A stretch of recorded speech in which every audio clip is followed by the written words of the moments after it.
Hi, I'm Simon from HSEDocs.com, and today I'm going to show you how to create a risk assessment form. The document I'm using is in Word format, and it's available for free download at HSEDocs.com. The document I'm about to fill in shows us the hazards involved while carrying out a specific task. It shows us who's at risk. It shows us what actions are in place to reduce risk. It shows us what further action is required. It tells us who should implement additional safety controls. It tells us when additional safety controls should be implemented. And, as well as showing us the physical risks that are involved in the task, this document also shows us the substance risks. Substance risks are substances or chemicals that are used for the task that may pose a risk. Examples of this are expanding foam, grip fill, or simply dust. So we have the physical risks from carrying out the task, such as working off ladders, and we have the substance risks that we may encounter whilst carrying out the task. At the top of the form, we put the company name and the name of the project we're working on. For example, it may be a school, a local authority, a building site, or a swimming baths. Next, we type in the date and the review date, which should be 6 months into the future. Now we're ready to take a look at the first row of the form. Column 1 and 2 are linked together.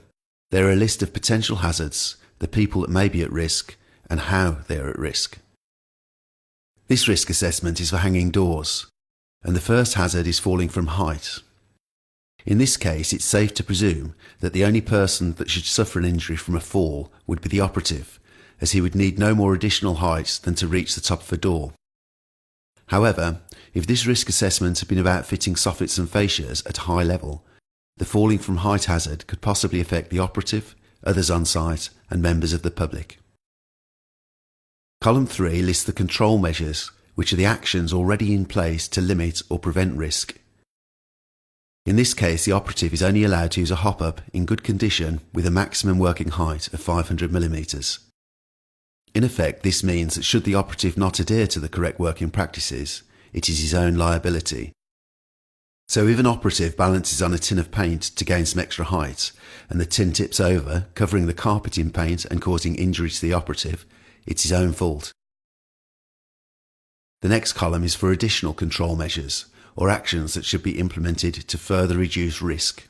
If we move down the page to the fourth row, we're now looking at the hazards of slips, trips and falls. Under the further action required column, we can see that the supervisor is to enforce one of the control measures from the previous column. This simply means that as the supervisor is walking round, he has to remind operatives to keep walkways clear and not to leave waste or materials on site.